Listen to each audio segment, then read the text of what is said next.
हा final account त्याला और काही नाहीये, हा कंपल्सरी टॉपिक आहे. पार्टनरशिप याचा अर्थ काय, दोन किंवा दोन पेक्षा जास्त लोक, टू और मोर दॅन टू, एकत्र येऊन जर बिझनेस केला असेल तर त्याला पार्टनरशिप म्हणतात. दोन किंवा दोन पेक्षा जास्त सीए येऊन त्यांनी जर ऑडिटचं काम सुरू केलं एका मोठ्या कंपनीचं, त्यालाही पार्टनरशिप म्हणतात.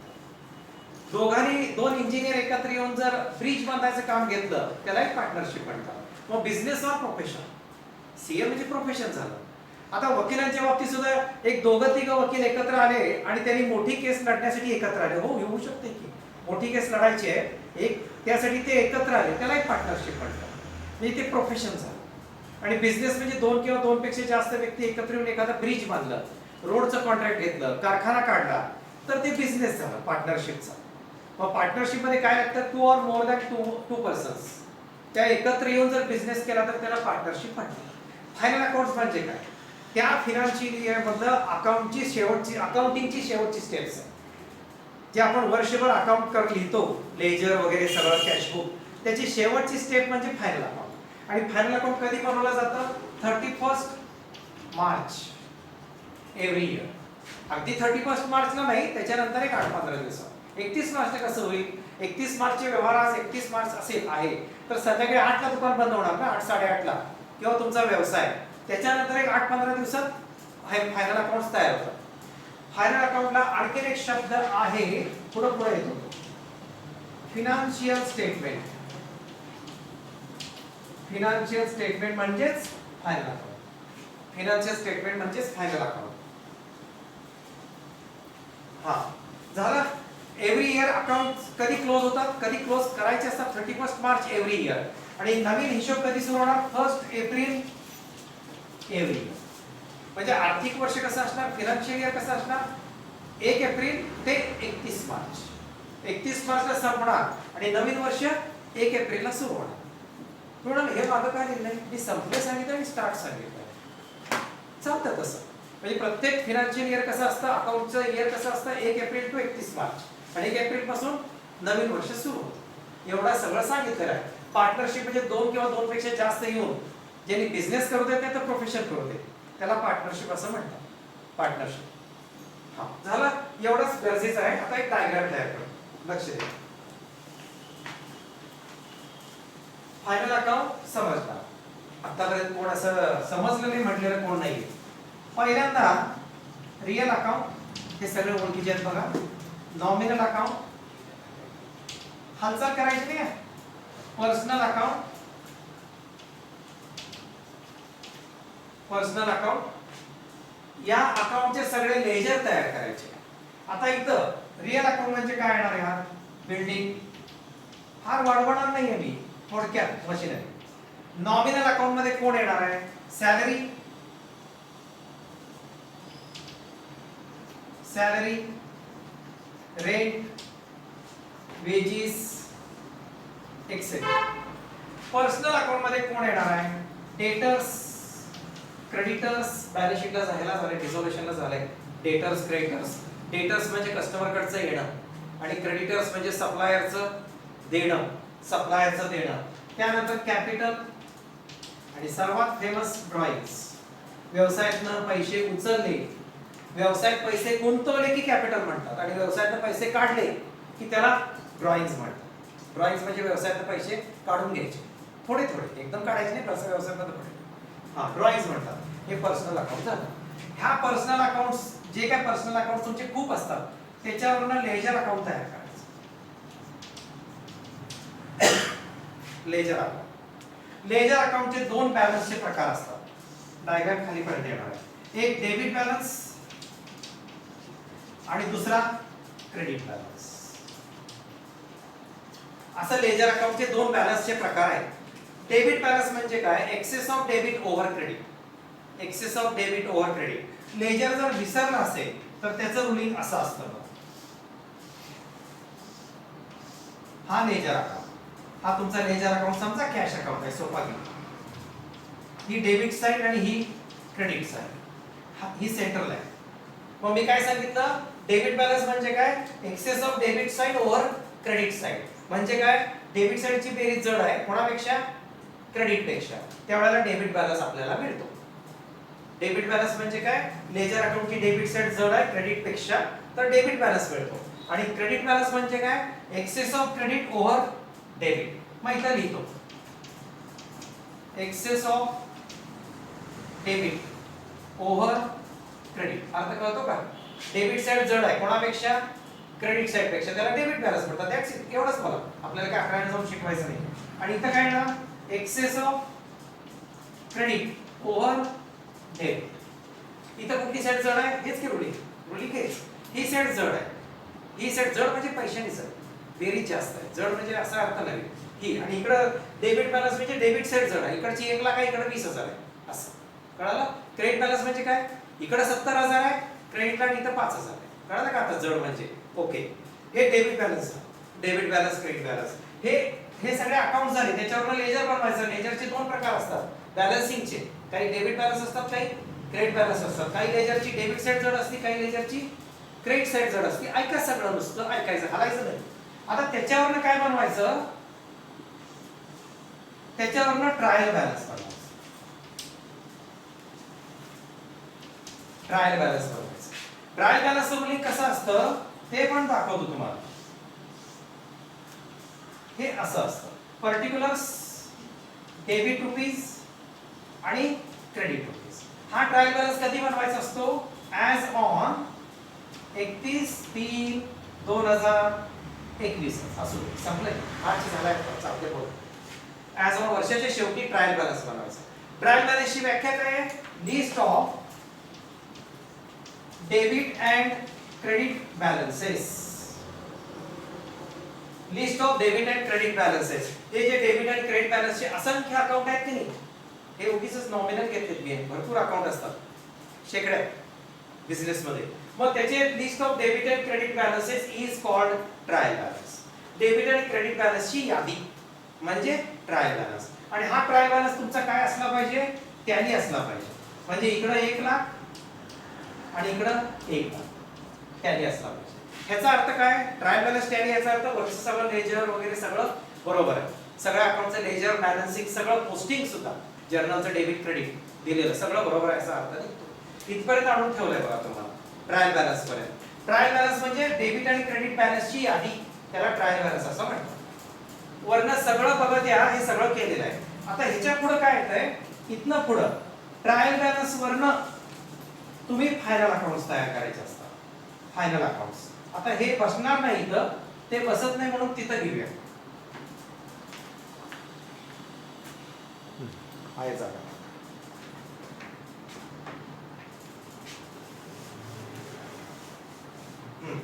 हे इथनं घेतो. ट्रायल बॅलन्स वरनं काय प्रिपेअर करायचं असतंय? At the end of the year, every year 31 मार्चला काय प्रिपेअर करायचं असतं? हे प्रिपेअर करायचं असतात फायनल अकाउंट्स. किंवा त्याला दुसरं नाव काय दिलंय? It is also called as financial statement. येणार नाही एमसीक्यू ला, वाटेल ते येतंय, वाटेल ते एमसीक्यू ला येतंय. प्रत्येक वाक्य म्हणजे एमसीक्यू तयार होते. ऍक्च्युअल एमसीक्यूचा पेपर सोडवणं हा प्रॅक्टिकल पेपर सोडवण्यापेक्षा अवघड. पण तुमचं डीप स्टडी व्हायला पाहिजे, डीप थिअरी वाचायला पाहिजे, तर ते एमसीक्यू जमणार तुम्हाला. हा, मग आता इथं काय काय तयार करायचं? ट्रायल बॅलन्स वरनं काय प्रिपेअर करायचं? एक ट्रेडिंग अकाउंट, हे डिझाईनचं शेवट आहे. नंतर प्रॉफिट अँड लॉस अकाउंट, आणि तिसरं balance sheet. Balance sheet pass. एवढ्या 3 गोष्टी बनवायच्या. आता ह्या तिघांच्यावरनं काय समजतं? आता डिझाईन संपलं, एंड आहे. आता ह्याच्यावरनं काय कळतं आपल्याला? It shows gross profit or gross loss. अजून एक दुसरा शब्द सांगू? It shows trading results. Trading results म्हणजे परचेस किती, सेल्स किती, ओपनिंग स्टॉक किती, क्लोजिंग स्टॉक किती, हे सगळं कळतं. परचेस म्हणजे खरेदी, सेल्स म्हणजे विक्री. हा, या सगळ्या गोष्टी कळतात. It shows gross profit or gross loss, आणि ट्रेडिंग रिझल्ट्स कळतात आपल्याला. खरेदी किती, विक्री किती, ओपनिंग स्टॉक किती, क्लोजिंग स्टॉक किती, हे सगळं ह्याच्यावर कळतं. It shows net profit or net loss. Net profit or net loss, नफा किती झाला, तोटा किती झाला. It also shows profitability of the business.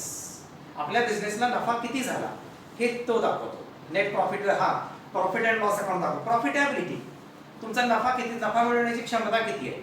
आणि हा gross profit, trading results profitability आणि बॅलन्स शीट काय दाखवतो? हे बघ, हा शब्द शॉर्टकट लिहितो, जागा नाही. Financial position of the business. आपल्या बिझनेसची आर्थिक स्थिती कशी आहे? कुठलाही बिझनेस कसा आहे बघायचं असेल तर पहिला बॅलन्स शीट बघायची, उलट बघायचं. आधी बॅलन्स शीट, मग पीएल, मग ट्रेडिंग बघायचं. बॅलन्स शीटवर सगळं चेहरा कळतो बिझनेसचा आपल्याला, काय आहे बिझनेस. मग बॅलन्स शीट मध्ये सुद्धा पहिल्यांदा काय करायचं? ऍसेट साइड बघायची. ऍसेट साइडला इन्व्हेस्टमेंट किती आहे, कॅश बॅलन्स किती आहे, लक्ष ठेवायचं. हा, डेटर्स किती आहे, येणं किती आहे. आधी इन्व्हेस्टमेंट बघायची आणि बँक बॅलन्स बघायचा, त्यांचा किती शिल्लक आहे. आणि इन्व्हेस्टमेंट बघायची, ती कुठं कुठे केली आहे बघायची.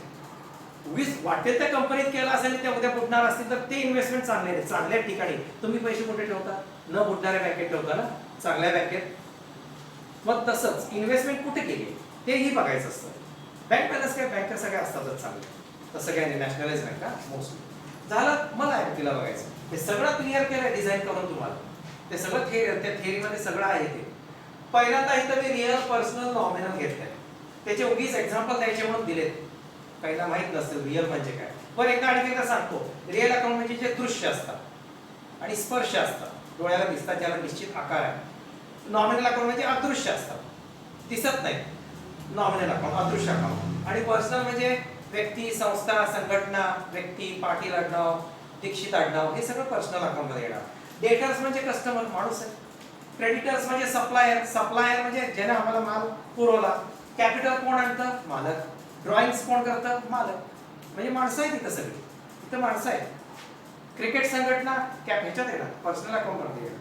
बीसीसीआय आहे ना, क्रिकेट संघटना आहे ती ह्याच्यात येणार, पर्सनल अकाउंट्स मध्ये येणार. हे सगळं डायग्राम तयार करून दाखवलंय बघा व्यवस्थित, आणि इथं येऊन पोहोचलोय.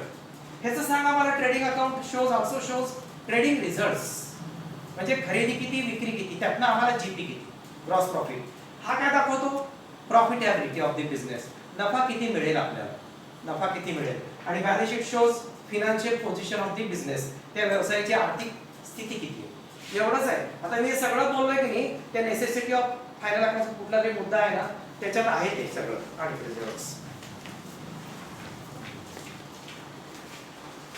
इकडे आहे necessity of preparation of final accounts.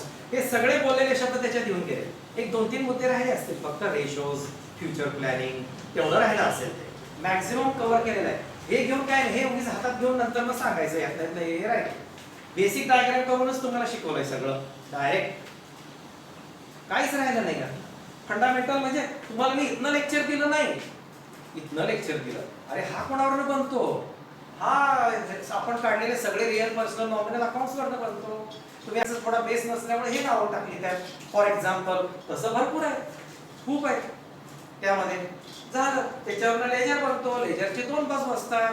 हे रुलिंग इथं दाखवलं होतं, डेबिट बॅलन्स, तेही अर्थ लिहिला इथं लिहिला आहे. आणि त्याच्यावरनं ट्रायल बनतो. हा अजून एक सांगायचं आहे, लक्ष, परत लक्ष.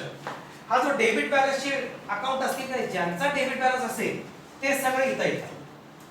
ट्रायल बॅलन्सच्या डेबिटला जाऊन बसतात. आपण ट्रायल बॅलन्स बनवला बघा त्यावेळेला.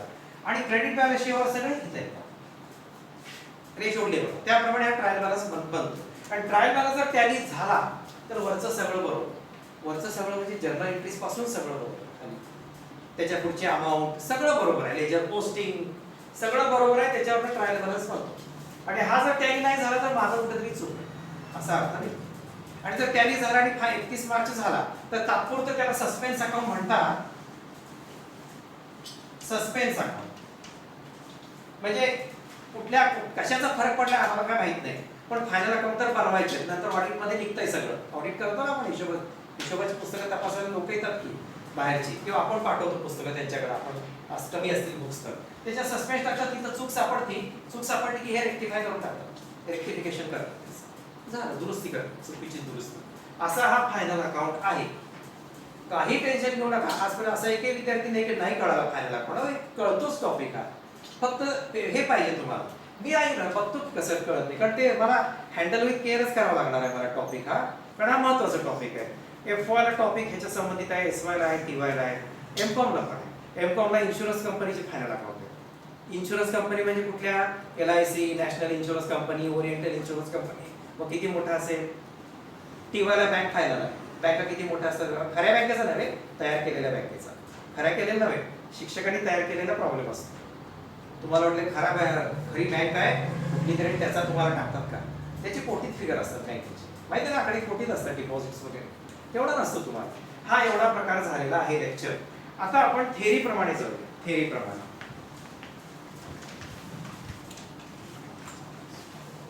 हा, आता necessity of preparation of final accounts बघा. Necessity of preparation of final accounts.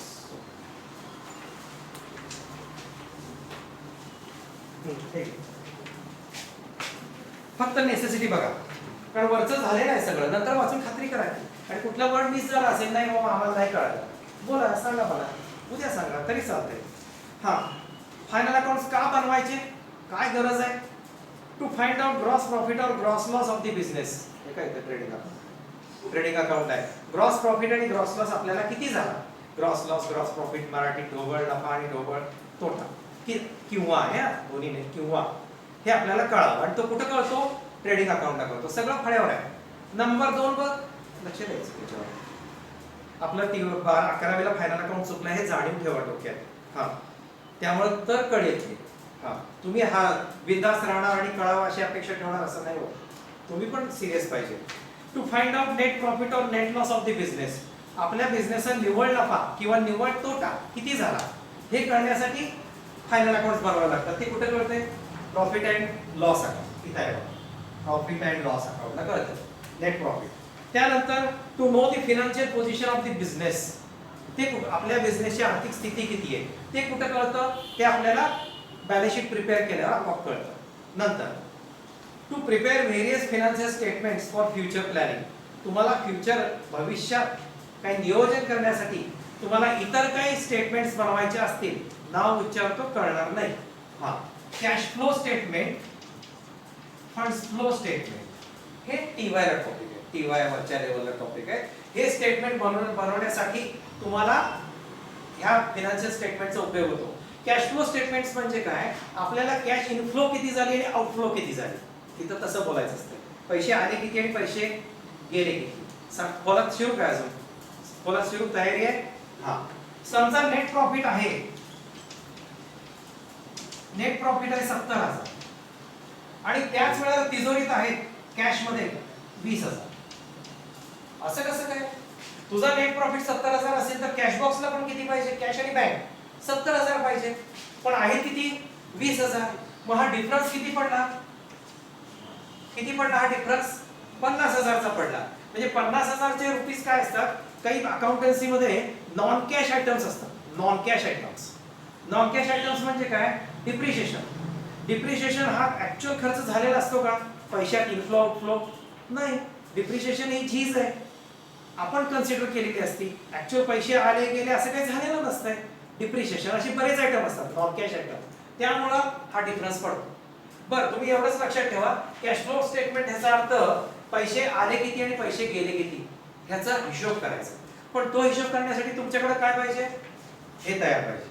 Trading PR आणि बॅलन्स शीट वरनच ते करायचं असतं. हा, आणि फंड्स फ्लो स्टेटमेंट मध्ये फंड्स असतात. फंड्स म्हणजे पैसा, ते सुद्धा फंड्स उभे किती केले आणि फंड्स वापरले कुठे ते बघायचं असतं. बरं, जाऊ दे, हे इतर स्टेटमेंट बनवण्यासाठी त्याचा उपयोग होतो. थेरी एखादा मुद्दा नाही कळला तर काय बिघडत नाही, मेन फायनल अकाउंट टॉपिक कळायला पाहिजे, तिथनं पुढे कळायला पाहिजे सगळं, काही बिघडत नसतं. पुढं next, to know the amount receivable and amount payable by the business. हे कळत असेल की आपल्या बिझनेसला किती रक्कम येणार आहे आणि आपला बिझनेस त्यांना किती रक्कम दुसऱ्या पार्टीला देणार आहे, हे आपल्याला फायनल अकाउंट तयार केल्यावर कळतं. पुढं number 6, to find out various accounting ratios to provide necessary documents to bank for loan purpose. आपल्याला बँकेकडनं जर लोन घ्यायचं असेल तर बँकेला लागण्यासाठी काही रेशोज, रेशोज म्हणजे प्रपोर्शन, 2:1, 3:1 हे असा रेशो असतो. ते वरची लेवल आहे, टीवायला टॉपिक आहे याचा संबंध रेशोचा. तुम्हाला आहे की अनालिसिस ऑफ फायनान्शियल स्टेटमेंट म्हणून आहे, रेशो अनालिसिस आहे, त्यात हा भाग येतो थोडासा. बरं, जाऊ दे. बँकेकडनं लोन घेण्यासाठी आपल्याला काही डॉक्युमेंट सादर करावे लागतात. त्यावेळेला तुम्हाला या फायनान्शियल स्टेटमेंट्स वरनं तुमचा रेशो काढावा लागतो. त्यासाठी हे फायनान्शियल स्टेटमेंट उपयुक्त ठरतं. बँक लोन काढण्यासाठी तुम्हाला काही बाबतीत रेशो कॅल्क्युलेशन करावं लागतं. रेशो म्हणजे प्रमाण, प्रपोर्शन, प्रपोर्शन. आता तुम्ही दोघांनी कोणीतरी बिझनेस सुरू केला, काय वाटप कसं ठरलंय, 1:1. 1:1 म्हणजे काय, इक्वल रेशो झाला. असं ह्याला रेशो म्हणतात. कळालं? एका सेल. हा झालं. आणि एक शेवटचा मुद्दा काय आहे? To calculate income tax and sales tax of the firm. Income tax आणि सेल्स टॅक्सचं कॅल्क्युलेशन करण्यासाठी तुम्हाला हा लागतो, हा नेट प्रॉफिट लागतो. त्याच्यावर इन्कम टॅक्सचं कॅल्क्युलेशन करावं लागतं. लक्षात आलं? हे नेसेसिटी ऑफ हे आवश्यक. कसं आहे माहिती काय, टॉपिक मधला एखादा मुद्दा नाही कळला तरी काय बिघडत नाही. पिक्चर मध्ये सगळे डायलॉग ऐकू येतात त्यांनी, तरी पिक्चर बघतातच ना. हा तसाच प्रकार, तरी स्टोरी आपोआप कळतेच की. पिक्चर मध्ये डायलॉग नाही ऐकू आला तरी तसंच असतं. एखादा मुद्दा नाही, पॉईंट नाही कळला तरी बिघडत नाही, कारण तो वरचा ऍडव्हान्स मुद्दा असतो. पण थिअरीमध्ये दाखवायला पाहिजे, थिअरीमध्ये घ्यायला पाहिजे सगळ्यांच्या दृष्टीने. हा त्यातनंही काही काटछाट केलेली असते मी, त्याप्रमाणे दिलेलं आहे. आता तुम्हाला हे बनवायच पाहिजे का? पाहिजे असेल बॅक पेजला, काय गरज नाही करत. हा आणखी एक सूचना सर्वात महत्वाची, जे रेग्युलर क्लासला त्यांना मी हे व्हिडिओ देणार नाहीये. कोणाला व्हिडिओ देतो मी? ज्यांनी फी भरली आहे पण आता क्लासला येऊ शकत नाही बसेस नसल्यामुळं, त्यांना व्हिडिओ पाठवतो. काही मुली आहेत वगैरे त्यांना. नाही तर सर आमचं व्हिडिओ लेक्चर चुकलंय, आज मी येऊ शकले नाही, डीमार्टला गेले ते, व्हिडिओ पाठवा. अजिबात नाही, देणार नाही. आणि माझं फ्युचर प्लॅन आहे म्हणून मी बनवायला लागलोय. आहे चाललंय, बघू काय करायचं ते पुढं. हा म्हणून मी करत नाहीये, ते देत नाही कोणाला. फक्त जे चुकवलंय, ज्यांना आता फी भरली आहे पण येऊ शकत नाही, त्यांना पाठवतो मी. याप्रमाणे झालेलं आहे. आता आपण बाकीचं लेक्चर बघू. हे बंद करून टाकू.